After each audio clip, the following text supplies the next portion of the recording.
तो दोस्तों स्वागत है आप लोगों का आज के क्लास में। और आज हम लोग पढ़ेंगे अंक गणित के बारे में। अंक गणित से संबंधित पहले भी बहुत सारे एपिसोड्स इस चैनल पर आ चुके हैं।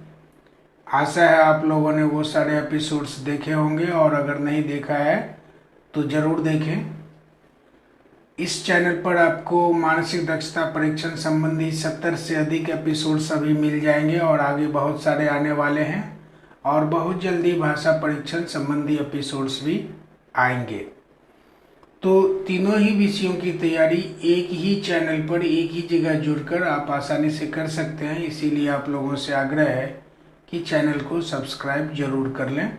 तो चलिए आज के क्लास की ओर बढ़ते हैं, और ये रहा हमारा पहला क्वेश्चन को देखिए। From the given bar chart find the attendance of class 7 students. और ये एक ग्राफ दिया गया है। इस तरफ आपको क्या दिया गया है, छात्रों की संख्या, जो उपस्थित छात्र थे उनकी संख्या, और इस तरफ क्या आपको दिया गया है, क्लास यानी कि वर्ग, यानी कि क्लास 6 में कितने छात्र उपस्थित थे, 7 में कितने थे, 8th में, और इस तरह से 10 तक के छात्रों की उपस्थिति को इस बार डायग्राम के द्वारा दिखाया गया है। अब इस डायग्राम को देखने के लिए एक चीज आपने पहले भी जाना होगा, और अगर नहीं जानते हैं तो जान लें कि अगर हमें क्लास 6 में उपस्थिति को देखना है इस बार को, तो इसके शीर्ष पर आएंगे और उसके लेफ्ट साइड में इस ग्राफ के बराबर, इस लाइन के ठीक समांतर यहाँ पर हम देखेंगे कि कौन सी संख्या प्रदर्शित होती है। अब ये देखिए, इसकी सीध में कौन सी संख्या है, 35, यानी कि क्लास 6 में कितने छात्र उपस्थित थे, 35। इसी तरह से अगर हमें क्लास 10 में देखनी हो तो इसकी सीध में देखेंगे दाहिनी ओर इस ग्राफ पर, यहाँ पर क्या आ रहा है, 25, यानी कि क्लास 10 में कितने छात्र उपस्थित थे, 25। अगर हमें 9 में देखनी हो तो इसकी सीध में देखेंगे वो कितने थे, 40। यानी कि किसी भी क्लास में यहाँ पर उपस्थित छात्रों की संख्या देखनी होगी तो हमें बार की इस ग्राफ की ऊंचाई देखनी होगी, और उस ऊंचाई का वैल्यू हम, या उस ऊंचाई का मान कहाँ से प्राप्त करेंगे, इससे। और वो कैसे, तो ठीक इसकी सीध में जो संख्या आएगी वो मान होगा, यानी कि यहाँ उपस्थित छात्रों की संख्या हमें प्राप्त हो जाएगी। अब हमारा प्रश्न था कि क्लास 7 में कितने छात्र उपस्थित थे। अब ये देखो, ये 7 का ग्राफ है, यहाँ तक आया, इसकी सीध में कौन सी संख्या आ रही है, 40, यानी कि क्लास 7 में कितने छात्र उपस्थित थे, 40। अब ये विकल्प आपके पास कहाँ पर है, यहाँ पर, यानी कि आपका उत्तर क्या हुआ, डी। इस क्वेश्चन को देखिए।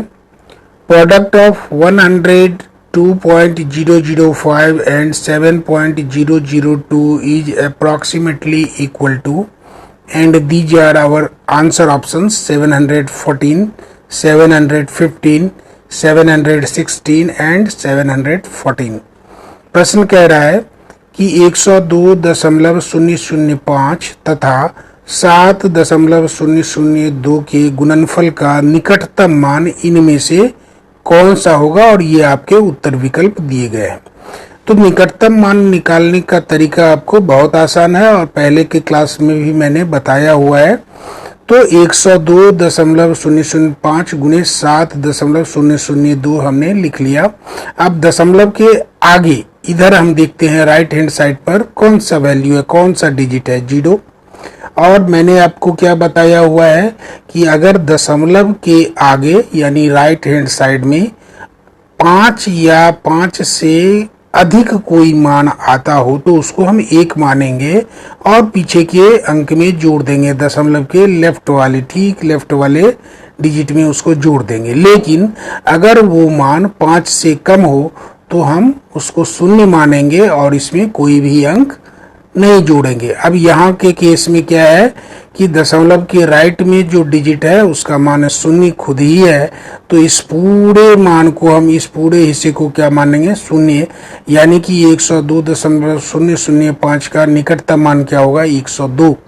इसी तरह से 7.002 में भी चूंकि दशमलव के राइट में जो डिजिट आ रहा है वो 0 है, यानी 5 से कम है, तो वो भी 0 ही होगा, और इसमें हम कोई अंक नहीं जोड़ेंगे, तो इसका भी क्या मान हो जाएगा, अप्रॉक्सीमेट वैल्यू 7। अब इन दोनों को गुना कर देंगे। 102 को आप सरल तरीके से ऐसे भी लिख सकते हो, 100 जोड़ 2 और उसको हमने क्या किया, गुना कर दिया 7 से। अब 100 को 7 से गुना करोगे तो 700, और 2 को 7 से गुना करोगे तो 14। इन दोनों को जोड़ोगे तो क्या आएगा, 714। यानी कि वो निकटतम मान जो इन दोनों संख्याओं के गुणनफल से प्राप्त होता है वो क्या होगा, 714, और वो किस विकल्प में है, ए में। तो आपका उत्तर क्या हुआ, ए। इस क्वेश्चन को देखो, 2 into 42 minus 13 plus 8 into 2 is equal to, and these are our answer options, 13, 12, 26 and 52। इस प्रश्न में क्या है, 2 गुने बड़ी कोष्टक शुरू है 42 घटे मध्यम कोष्टक शुरू 13 जोड़ छोटी कोष्टक शुरू 8 गुने 2 छोटी कोष्टक बंद मध्यम कोष्टक बंद और बड़ी कोष्टक बंद। अब इसके मान इनमें से कौन सा है, इनमें से इसका मान कौन सा है, 13, 12, 26, 52, इनमें से कौन सा इसका मान होगा। ठीक है, तो चलो इसको हल करते हैं। हमने सबसे पहले इस समीकरण को ऐसे ही लिख लिया, 2 गुने 42 घटे 13 जोड़ 8 गुने 2। अब इसमें क्या करना है, हमें कोष्टक और उसकी क्रिया पर ध्यान देना है। तो सबसे पहले हम किसको हल करेंगे, छोटी कोष्टक को, यानी कि 8 गुने 2 को। तो क्या लिखेंगे, 16।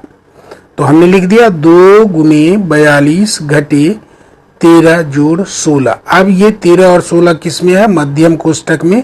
तो अब हम मध्यम कोष्टक की क्रिया करेंगे, 13 और 16 को जोड़ेंगे तो कितना आएगा, 29। तो अब हमने क्या लिखा, 2 गुने 42 घटे 29। अब हम क्या करेंगे, बड़ी कोष्टक की क्रिया करेंगे, यानी कि 42 में से 29 को पहले घटाएंगे तो वो कितना आएगा, 13। और उस 13 को हम किससे गुना करेंगे, 2 से। तो लिख दिया हमने 2 गुने 13, और 13 को 2 से गुना करोगे तो कितना आएगा, 26। तो हमारा उत्तर क्या होगा, 26, और वो किस विकल्प में है, बी में। तो हमारा उत्तर क्या हुआ, बी। इस प्रश्न को देखो, how many bottles of 200 millilitre can be filled from 12 cubic metre oil. और ये हमारे उत्तर विकल्प है।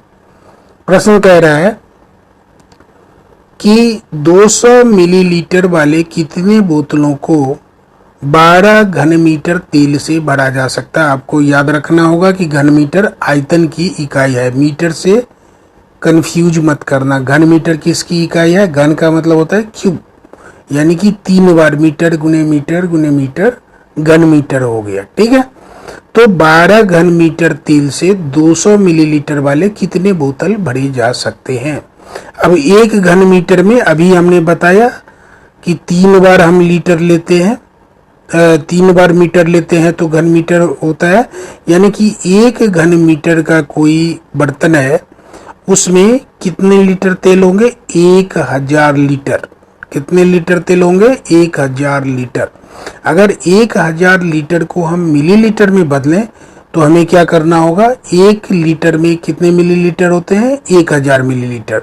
तो 1000 लीटर में कितने मिलीलीटर होंगे, 1000 गुने 1000 मिलीलीटर। अब चूंकि 12 घन मीटर है, यानी कि 12 मीटर क्यूब है, उसमें कितने होंगे, कितने ml, यानी कितने मिलीलीटर तेल होंगे, 12 गुने 1000 गुने 1000। और एक बोतल में कितना होता है, यहाँ पर क्या है, 200 मिलीलीटर।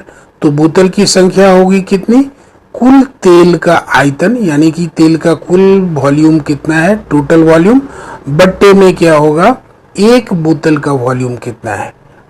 तो टोटल वॉल्यूम कितना है, ये रहा 12 गुने 1000 गुने 1000। तो लिख लिया हमने 12 गुने 1000 गुने 1000, और उसको कितने से भाग दे दिया, 200 मिलीलीटर से। अब 200 से भाग दोगे तो 2 से इसको भाग दो, 6 आया, और 2 0 ये कट गया, तो ये क्या हो जाएगा, 6 गुने 1000 गुने 10। 6 गुने 1000 गुने 10 बराबर कितना हो गया, 60,000। यानी कि 12 घन मीटर तेल से 200 मिलीलीटर वाले कितने बोतल भरे जा सकते हैं, 60,000। और ये आपके ऑप्शन में कहाँ पर है, यहाँ पर। तो आपका उत्तर क्या हुआ, सी। इस प्रश्न को देखिए, what sequence will be on the last line. यानी कि इस अंतिम पंक्ति में संख्याओं का कौन सा क्रम होगा। और ये 3 क्रम दिए गए हैं ऊपर की 3 पंक्तियों में, 25, 50, 520, 27, 54, 420, 29, 58 और 320। तो बताइए इस अंतिम पंक्ति में संख्याओं का कौन सा क्रम होगा। और ये आपके उत्तर विकल्प A, B, C, D में दिए गए।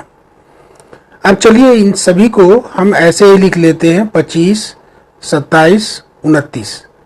अब इसमें आप क्या परिवर्तन देख रहे हैं? अगर हम 25 में 2 जोड़े तो 27 आ जाता है, 27 में 2 जोड़े तो 29 आ जाएगा, तो अगर हम 29 में 2 जोड़े तो क्या आएगा? 31। ठीक है। इसी तरह से इस 50 में अगर हम 4 जोड़े तो 54 आ जाएगा, और 54 में 4 जोड़े तो 58 आ जाएगा, और 58 में अगर 4 जोड़ दें तो क्या आ जाएगा? 62।